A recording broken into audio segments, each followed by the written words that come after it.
C'est l'heure de la SVT.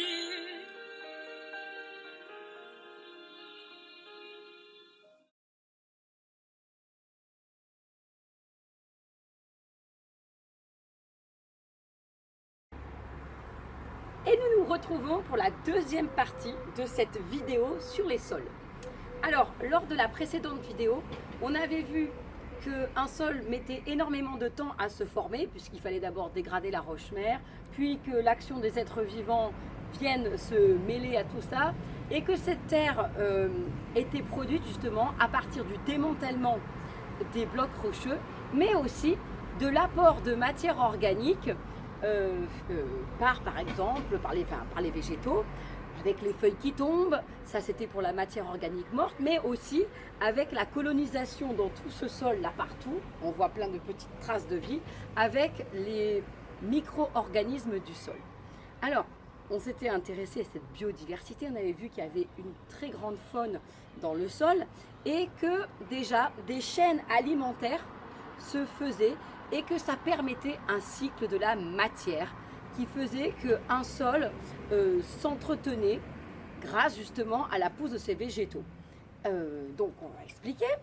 Si je repars du début, donc j'ai un bel arbre, voilà, par exemple ici mon citronnier, et puis mon citronnier ou mon olivier qui est à côté, les feuilles vont tomber, idem là pour notre figuier, elles vont tomber et elles vont se retrouver dans la litière et elles vont être prises en charge par justement tout un tas d'insectes phytophages et je dirais même plutôt saprophytes, c'est-à-dire qu'ils vont manger la matière organique qui est morte, et ces insectes saprophytes, ce qui était le cas par exemple du lombric, va manger cette matière organique et va produire des déjections, et ensuite cet insecte lui-même va être mangé par un prédateur, qui lui-même va être mangé par un consommateur tertiaire, et ainsi de suite.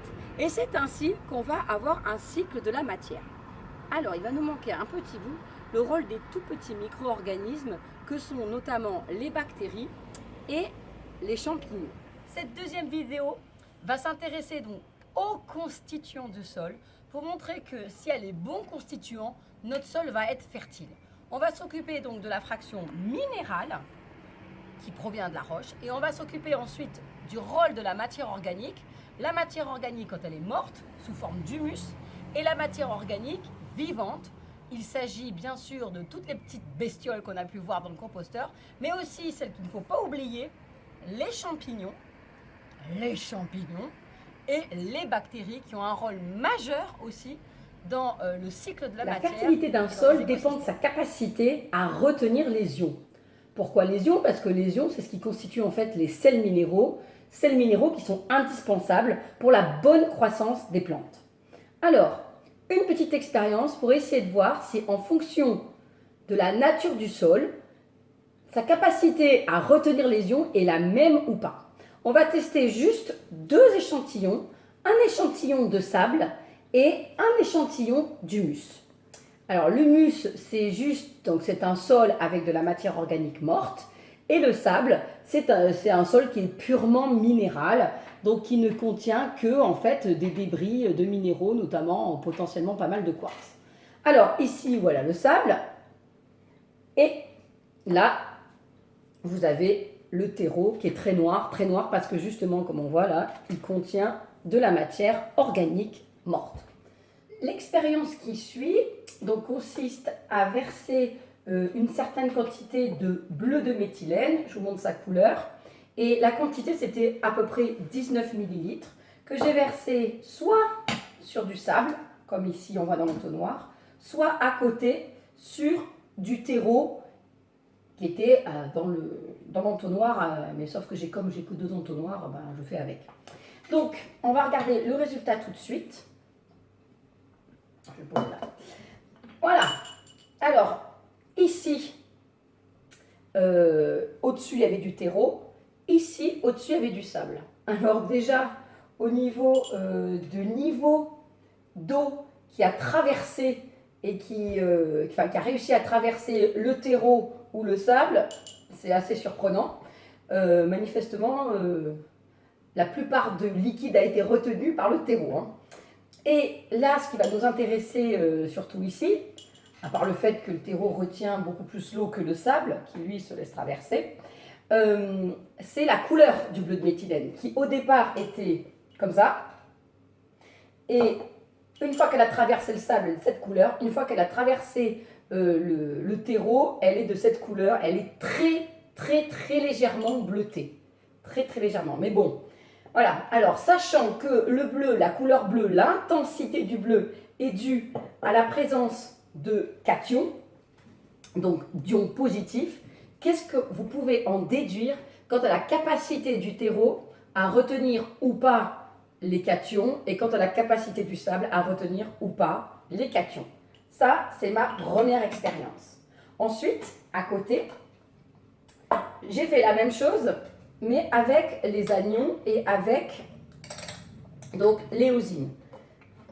Ici, donc, dans celui-là, donc j'ai fait passer pareil 20 ml d'éosine par du terreau, qui est ici en dessous, on voit dans le pot. Et de ce côté, j'ai fait passer 20 ml ou l'équivalent, je ne sais plus exactement, donc par du sable. Alors, regardez la couleur donc, de l'éosine. Une fois qu'elle a traversé le sable de ce côté et le terreau de l'autre, rebelote, là on voit que c'est pas la même quantité de liquide qui a réussi à traverser. Et puis surtout, regardez l'intensité de la couleur. L'intensité de la couleur, donc pour l'éosine, elle est due à des ions négatifs qu'on appelle des anions. Donc, que pensez-vous de la capacité du terreau à stocker, enfin, à récupérer, à séquestrer les anions et la capacité du sable à effectivement donc retenir les anions. Alors, je vous les pose ici et je vous montre à côté la couleur originelle. Voilà. Ça, c'était la couleur témoin, la couleur de la solution quand on a versé. À vous de me dire, donc, lequel des deux, entre un sol minéral et un sol organique qui contient de l'humus, donc minéral, c'est que du sable, et organique, il y a de l'humus, lequel des deux retient le mieux les ions? Et si oui, quelle catégorie d'ions il retient bien ou pas bien? Ensuite, on va regarder maintenant autre chose sur la fertilité des sols. Un bon sol, c'est un sol qui va retenir l'eau, parce que les plantes, avant tout, elles ont évidemment besoin d'eau. Donc, on va mesurer cette capacité de rétention donc, de différents types de sols pour voir quelle est la capacité de différents sols à garder cette eau. Alors, nous allons regarder dans l'ordre la capacité de rétention de l'argile, d'une terre argileuse, je vais expliquer pour l'argile, du terreau qui est là, et du sable, donc complètement minéral, qui est là. Le principe, j'ai mis à chaque fois environ 15 grammes de sol dans un entonnoir, et j'ai versé 30 ml. Alors, je rappelle que pour mesurer un volume, on doit bien se mettre horizontal par rapport au niveau d'eau. Hein, et normalement on le pose, là c'est pour la caméra, et en fait on va ajuster avec des gouttes et le bas du ménisque doit être pile poil sur le trait. Là j'ai 30 ml. Alors, on va regarder à chaque fois combien d'eau, quel volume il reste après l'avoir fait passer à travers différents sols. Pour le premier sol, j'ai pris de l'argile et voilà ce qui est resté des 30 ml. Et vous voyez que l'argile ici, elle est un peu passée dans le liquide parce qu'elle était très très fine. Alors pourquoi? Parce que j'ai choisi une argile, voilà, qui est la smectite, et qui vient d'un médicament qui d'ailleurs actuellement n'est plus autorisé parce qu'il y a du plomb dedans et que le plomb c'est pas bon du tout pour nous. Donc la smectite, qui était donc dans le smecta, qu'on prenait en cas notamment de gastro-entérite pour faire des pansements gastriques. Donc pour justement éviter la diarrhée, c'est-à-dire des selles avec beaucoup d'eau. Alors vous me direz justement quelles propriétés les argiles ont qui permet, quand on en mange, d'éviter d'avoir justement, par exemple, la diarrhée. Alors, je repose ma smectite. Donc là, c'était pour le premier tube. Et je vais mettre l'eau que je n'ai pas encore mis dans le second, au niveau d'une terre argileuse, mais ce n'est pas de la smectite. Alors, j'y vais tout doucement, pour pas que ça passe à côté, que ça passe bien par... Voilà. Alors, l'eau ressort un petit peu colorée, mais c'est parce qu'il reste du colorant de tout à l'heure. C'est pas grave, ça permet de bien repérer justement. Voilà. Donc, et voici les résultats. Alors, ici, nous avons l'argile. Donc, on a versé 30 ml sur 15 g d'argile. Voilà l'eau qu'on a récupérée. Ici, on a versé sur de la terre, qui était un petit peu argileuse. Ici, on a versé sur du terreau. Et ici, on a versé sur du sable. Donc, je ne sais pas si on voit bien, oui, on ne voit pas trop mal. Celle-là n'est pas colorée, donc on voit un peu moins bien, mais bon. Donc, on est ici au niveau de l'argile, donc la smectite, qui est de l'argile pure. Ici, une terre un tout petit peu argileuse. Ici, du terreau avec de la matière organique, de l'humus. Et là, avec que du sable. À votre avis, qu'est-ce qu'il faut mettre dans une terre pour qu'elle soit de bonne qualité, pour qu'elle ait donc une bonne fertilité, afin de retenir au mieux l'eau pour que après les plantes puissent s'en servir? Alors, on vient de voir que justement, certains composants, constituants, permettaient de garder l'eau dans le sol et avaient une bonne capacité de rétention. Alors, c'est très important cette capacité de rétention parce que déjà, ça évite, si l'eau, quand il pleut, peut pénétrer dans le sol et peut être retenue, c'est bon pour les arbres et les plantes qui sont autour, qui vont pouvoir épuiser dedans. 2, ça évite aussi que l'eau ruisselle et ça limite beaucoup l'érosion, ce qui est très très important parce que l'érosion, ça arrache les sols et du coup après les sols sont plus présents et quand on connaît le temps qu'il faut pour les refabriquer, on se doute qu'il vaut mieux qu'ils ne soient pas érodés. Alors on va s'intéresser 2 secondes à cette capacité d'érosion, à cette capacité de rétention, et je vais vous expliquer aussi que la notion d'eau utile. Alors, je vais chercher une éponge et j'arrive dans 2 secondes.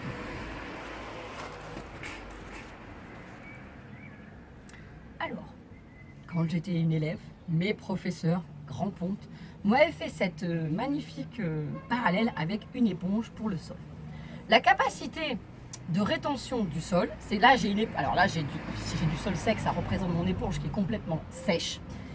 Si je la trempe dans l'eau, elle va gonfler. Voilà, et elle va se gonfler un maximum d'eau. Là, mon éponge, elle est gonflée un maximum d'eau. Ça, c'est sa capacité de rétention maximale. C'est-à-dire que quand je vais pouvoir remplir un certain volume qui va venir remplir les volumes d'air qu'il y avait dans le sol et puis s'installer. Mais les plantes, entre parenthèses, ne vont pas pouvoir utiliser non plus toute cette eau. Il y a une notion d'eau utilisable. C'est-à-dire qu'il y a de l'eau qui va rester accrochée aux particules par des forces d'attraction. Et comment on peut comprendre cette justement notion d'eau utilisable? Eh bien cette éponge, si je la presse, là je fais tomber toute l'eau qui est disponible, c'est l'eau utile, et j'ai bien pressé, mais il y a un moment où l'éponge est toujours mouillée, mais je ne peux pas retirer l'eau qui est là-dedans. Cette eau-là, elle est liée justement à l'éponge. Dans la terre, c'est pareil.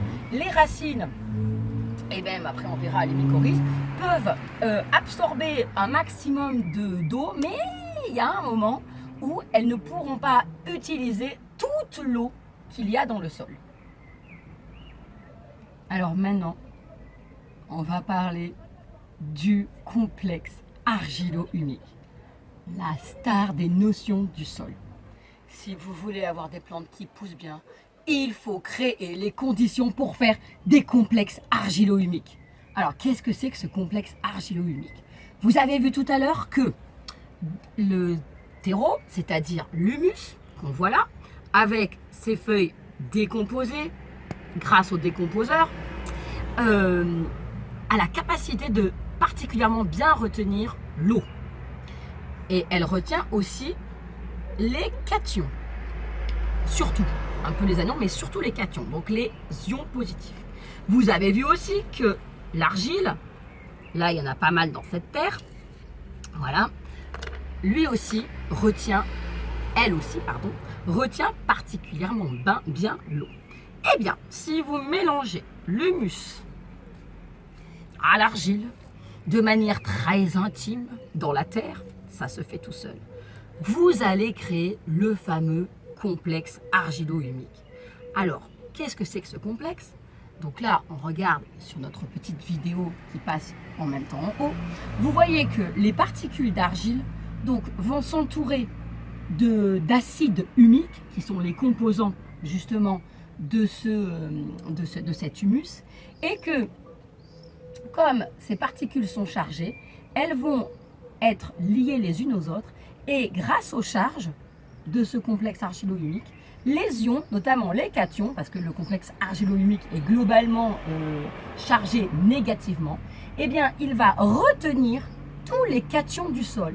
Et c'est comme ça que lorsqu'il va y avoir des ions qui vont être libérés par l'action des décomposeurs, ces ions vont pouvoir être retenus grâce à ce complexe argilo-humique qui améliore énormément la fertilité des sols. Non seulement il améliore la fertilité des sols parce qu'il retient ces ions qui vont pouvoir être utilisés par les plantes et qui sont indispensables pour leur bon développement, mais ils vont aussi améliorer la stabilité des sols qui va prendre un aspect un peu grumeleux et qui va faire que les racines vont pouvoir bien s'ancrer dedans, et comme il y a du lien entre ces particules, ça va éviter aussi potentiellement un peu l'érosion des sols parce qu'il a une meilleure structure. Oh Charlotte, viens voir! Mais maman, arrête de ramasser les crottes du chat! Non mais l'autre, n'importe quoi. Mais ce ne sont pas les crottes du chat, ce sont des turicules. Viens voir. Tu vois? Regarde. Ce sont ce que produisent les vers de terre quand ils avalent la terre. C'est quoi? On va les analyser et on va voir si ça change quelque chose au niveau de la terre. Allez hop, viens, c'est parti. Voilà, la star des décomposeurs, c'est le lombric. Le lombric, alors lui, il mange en fait la terre. Il mange en même temps la matière organique qui est contenue dans la terre, d'autant plus qu'il remonte en fait dans la litière. Il mange ces petites feuilles, puis il les enfouit. Donc c'est lui qui va enrichir énormément la terre en faisant un rôle de labour. Donc c'est pas la peine de labourer. Il suffit d'avoir des vers de terre et ils font le boulot tout seuls. C'est eux qui vont enfouir la matière organique et donc la rendre accessible pour des bactéries qui se trouvent en profondeur, qui vont donc respirer ou fermenter s'il n'y a pas assez de dioxygène. Et ce petit lombric, en mangeant la terre, il va aussi la digérer parce qu'il possède lui aussi des bactéries dans son système digestif. Et lorsqu'il va se débarrasser par des déjections de la terre qu'il a mangée, ça forme les fameux turicules, c'est-à-dire les petits zigouigouis qu'on voit à la surface du sol, les petits monticules. Eh bien, dans ces monticules, la terre est très fertile. Pourquoi? Parce que, justement, elle contient tout un tas de soit de matière organique et même d'éléments qui ont été à nouveau minéralisés. Donc, ça veut dire que les sels minéraux sont reproduits grâce à ces décomposeurs. Ils sont relargués dans le sol et les plantes vont pouvoir les utiliser. Voilà, mais ce sont donc ces petits saprophytes, donc ils vont manger la matière organique morte, vont après faire des déjections, et ces déjections, elles vont être prises en charge par les bactéries qui vont aussi d'ailleurs manger directement les feuilles qui, vous voyez là, sont commencent à être complètement décomposées. Alors en mangeant ces bactéries, elles vont manger la matière organique par respiration ou par fermentation. Là, je vois un petit clopard, trop mignon.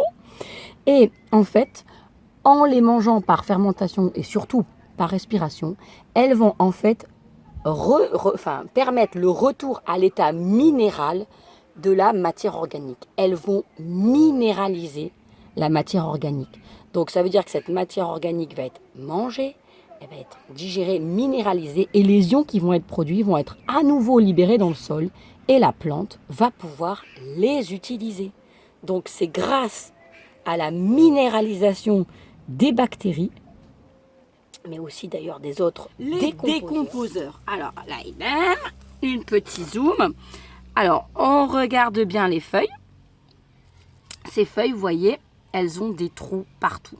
Voilà. Et puis derrière, elles sont très blanches. Alors, le trait blanc provient souvent des mycéliums. Oh, on vient de voir passer un petit myriapode trop beau là. donc du mycélium, c'est-à-dire des champignons. Ces champignons qui sont, comme on dit, saprophytes. Saprophytes, ça veut dire qu'ils mangent la matière organique morte. Notamment, il y a beaucoup de champignons qui mangent la lignine. La lignine qui est le constituant justement du bois.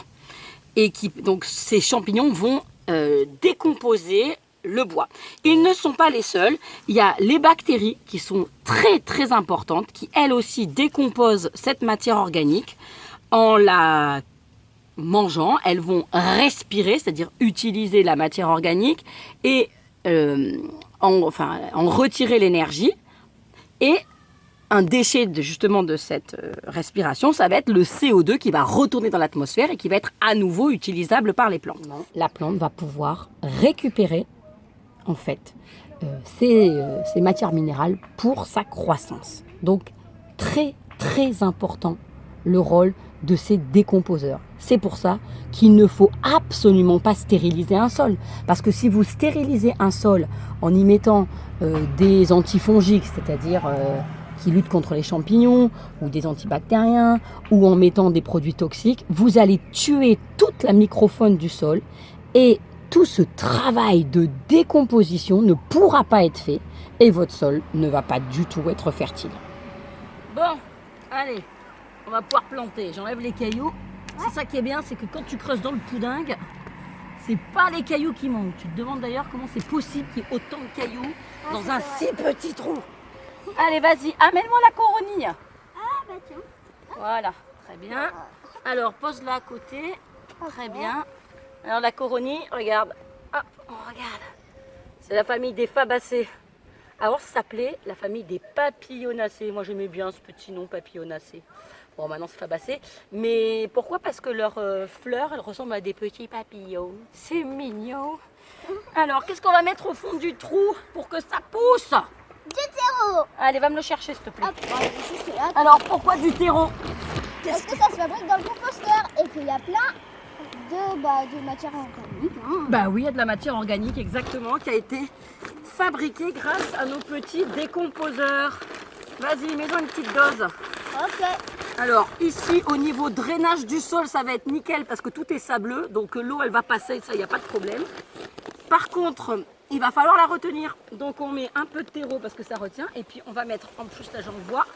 Là, il y a de la terre qui est rouge, c'est de l'argile. Donc, avec le terreau, ça va pouvoir faire un complexe argilo-humique. On vous expliquera ce que c'est. Voilà, on met un peu de tout, on alterne un peu de sable. Comme si on préparait une potion, en fait. Exactement, c'est la potion magique pour faire pousser les plantes. Notre petite coronie. On s'entraîne sur les coronilles et après on prépare pour les fraises. Allez hop, un peu de... Voilà, c'est bien, là il y a encore... J'ai vu des petits morceaux rouges d'argile. Là. Et puis maintenant, on va mettre la plante au fond. Vas-y, mets-la. Ok. Vas-y. Bon, je vais comme ça, hein. Allez, parfait. Voilà. Allez, on la plante. De la place. Là, pour avoir de la place. Mais d'ailleurs, pourquoi en fait t'as fait un aussi gros trou, maman? Bah, pour une toute petite... Ah, une toute petite plante et un aussi gros trou. C'est une bonne question. Pourquoi ça vaut pas le coup de s'enquiquiner autant? Alors, regarde les racines. Ouais. Qu'est-ce qui s'est passé à ton avis dans l'arbre derrière, qui n'existe plus d'ailleurs, parce que qu'est-ce qui lui est arrivé? Bah, on l'a coupé. On l'a déraciné. Il s'est déraciné effectivement plusieurs fois quand il a plu et quand il y a eu du vent. Alors, pourquoi il s'est déraciné? Parce que justement, on n'avait pas fait un assez gros trou. Quand on fait un tout petit trou et qu'on met pile poil l'arbre dans ce petit trou qui a la taille du godet en fait, hein, enfin, du gros godet quand même, et ben les racines, elles peuvent, comme la terre autour est très dure, elles vont tourner et elles vont pas aller s'ancrer dans le sol. Donc là, on a prévu le coup, on fait plein de place avec de la terre meuble, comme ça les racines vont pouvoir bien s'étendre et ma petite coronie, elle va pouvoir du coup s'ancrer. Oh, au passage, là j'ai déraciné un petit plantain et on va aller tout de suite regarder. Attends, maman, j'en ai trouvé un, je crois. Et ben voilà, un petit deuxième, mais on va pas tous les enlever. Et le plantain, on va aller tout de suite regarder le rôle des micro-organismes justement pour bien faire pousser les plantes. C'est parti. Alors, on y va, maman? Et c'est parti pour un petit cycle de la matière avec ce petit récapitulatif. Alors, on a dit que dans le sol se forment les plantes qui poussent et qui puisent donc les éléments. Les feuilles tombent, il y a des déjections, il y a des animaux morts. Ça va constituer justement la litière avec la matière organique morte. Cette matière organique morte, c'est-à-dire la litière, va venir être mangée par des détritivores, qu'on appelle aussi des saprophytes, parce que c'est mort, qui sont des consommateurs primaires. Ils vont bien sûr avoir des déjections qui vont libérer dans le milieu. Ces consommateurs primaires vont eux-mêmes être mangés par des consommateurs secondaires qui seront eux-mêmes mangés, je ne l'ai pas marqué, mais là il faudrait que je fasse une petite flèche vers le consommateur tertiaire qui est le petit orvé par exemple, qui est ici. Pardon. Alors, les déjections qui sont là, elles ne vont pas rester comme ça. Et dans la litière, on a vu que nos petits lombrics ont enfoncé la matière organique qui était en surface et qui l'ont enfouie en profondeur. En l'enfouissant en profondeur, elle va être soumise à une autre catégorie de décomposeurs que sont les bactéries, mais aussi les champignons. Alors, ces décomposeurs, les bactéries et les champignons, vont manger cette matière organique. Sous terre, il n'y a pas beaucoup d'oxygène, donc parfois, les bactéries vont faire d'autres métabolismes que la respiration. Elles vont aussi faire de la fermentation. Toujours est-il qu'en mangeant justement cette matière organique qui a été enfouie, qui vient soit donc de la surface par les vers de terre ou des déjections des petits détritivores ou même des prédateurs, eh bien, les bactéries et les champignons vont minéraliser cette matière organique et donc la retransformer en éléments qui vont être absorbables par la plante. Donc ces sels minéraux qui proviennent de la digestion de la matière organique morte vont pouvoir être séquestrés, captés par le complexe argilo-humique. Mais pour faire un complexe argilo-humique, il faut aussi fabriquer de l'humus. Alors qui s'en occupe? Eh bien toujours nos décomposeurs qui parfois la décomposent pas jusqu'au bout, cette matière organique. Et donc, on va former de l'humus qui va venir s'associer avec les particules minérales, comme par exemple l'argile, et former ce fameux complexe argilo-humique qui participe, 1, à la rétention des ions dans le sol, 2, en plus à sa structure en agrégat et au fait qu'ils vont être plus stables, ces sols. Enfin, les plantes vont pouvoir capter dans ce sol les sels minéraux. On n'oublie pas non plus que grâce à l'humus ainsi qu'à l'argile, l'eau va être bien retenue dans les sols. Alors, dans une troisième vidéo, nous parlerons de la symbiose entre les arbres et les mycorhizes qui ont un rôle majeur. Mais là, déjà, on a déjà vu beaucoup de choses. Cette symbiose, ce sera pour une petite vidéo ultérieure. Bon alors les petits jardiniers, qu'est-ce qu'on retient? Plus tard, quand vous allez faire des petites plantations, qu'est-ce qu'on fait? On prend une petite plante, va me la chercher, Chacha. On fait un trou bien plus grand que le pot, bien sûr. On étale bien tout le système racinaire de la petite plante. On met au fond du terreau parce que ça ramène justement de la matière organique, des petits animaux, etc. etc. On met éventuellement un petit peu d'engrais, hein, pas trop, un petit peu. De l'argile pour faire un complexe argilo-humique pour que ça retienne bien l'eau. On peut mettre quelque chose qui draine en dessous. Là c'est bon, avec tout le sable qu'il y a, ça va drainer et l'eau va pouvoir pénétrer dans le sol. Et après, avec tous les cailloux sur les régions, on fait de la déco, hein, parce qu'on n'a pas le choix. Il y a tellement de cailloux qu'on ne sait pas encore faire. On fait une petite décoration. Et aussi, on peut mettre des cailloux pour... Ah, au milieu, oui, si tu veux.